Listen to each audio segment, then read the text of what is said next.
नमस्कार दोस्तों, स्वागत करता हूँ एक बार फिर से आपका अपने यूट्यूब चैनल पे। आज हम वासुकी के बारे में डिस्कस करने जा रहे हैं, डिटेल में डिस्कस करने जा रहे हैं वासुकी के बारे में। वासुकी क्या है और वासुकी को क्यों चलाया गया है, क्या मकसद है, क्या ये सक्सेसफुल होगा या नहीं होगा, और इसको कैसे ऑपरेट किया गया है, इतनी लंबी ट्रेन जो है वो कैसे ऑपरेट किया गया है, तो उसके बारे में डिटेल में एक एक करके सारी चीज़ों को हम डिस्कस करेंगे। तो सबसे पहले मैं बता देता हूँ, वासुकी एक 3.5 किलोमीटर 300 को वैगन वाली 300 वैगन वाली ट्रेन है, जिसको अभी कुछ दिनों पहले साउथ ईस्टर्न सेंट्रल रेलवे द्वारा भिलाई से कोरबा के बीच चलाया गया है। जिसको जो डिस्टेंस है टोटल 224 किलोमीटर डिस्टेंस है, और उसको 7 घंटे के आसपास जो टाइम लगा है कवर करने में। ठीक है, इससे पहले इनका एक रिकॉर्ड था जो साउथ ईस्टर्न सेंट्रल रेलवे द्वारा जो एक रिकॉर्ड कायम किया गया था, वो था शेषनाग का, जिसको करीब 9 लोकोमोटिव के द्वारा चलाया गया था। उसकी जो लेंथ थी वो टोटल 2.8 किलोमीटर थी, और उसको नागपुर से बिलासपुर डिवीज़न तक चलाया गया था, जिसमें करीब 251 एम्प्टी कोचेस थे, और वो डिस्टेंस कवर किया गया था 260 किलोमीटर डिस्टेंस।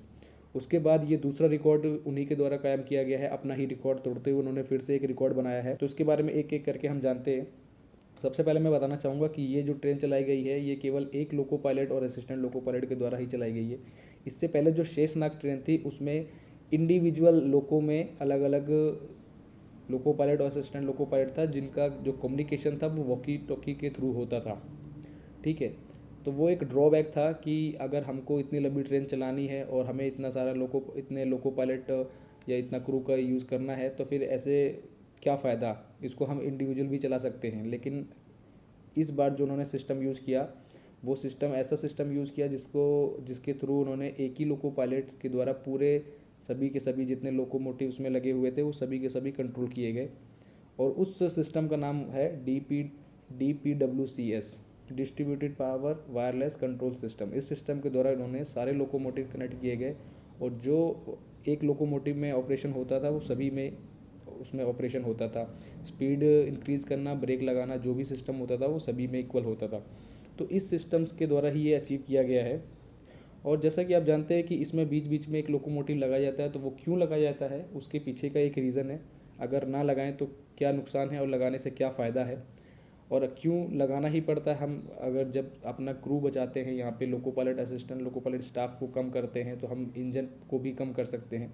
तो इसके पीछे का एक रीज़न ये है कि जब हम इतनी लंबी ट्रेन को अटैच करते हैं, जोड़ते हैं, इतने सारे वैगन जोड़ते हैं, तो जो एयर प्रेशर है वो पीछे तक जाते जाते जाते बहुत कम हो जाता है, इसलिए जो उसका ब्रेक पावर होता है वो इतना इफेक्टिव नहीं रहता।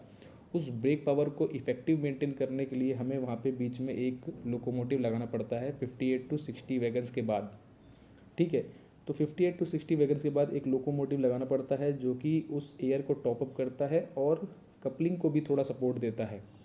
तो इस वजह से ये रीज़न होता है वहाँ पे एक लोकोमोटिव लगाने का। तो अभी इसके क्या एडवांटेज हो सकते हैं और क्या डिसएडवांटेज हो सकते हैं।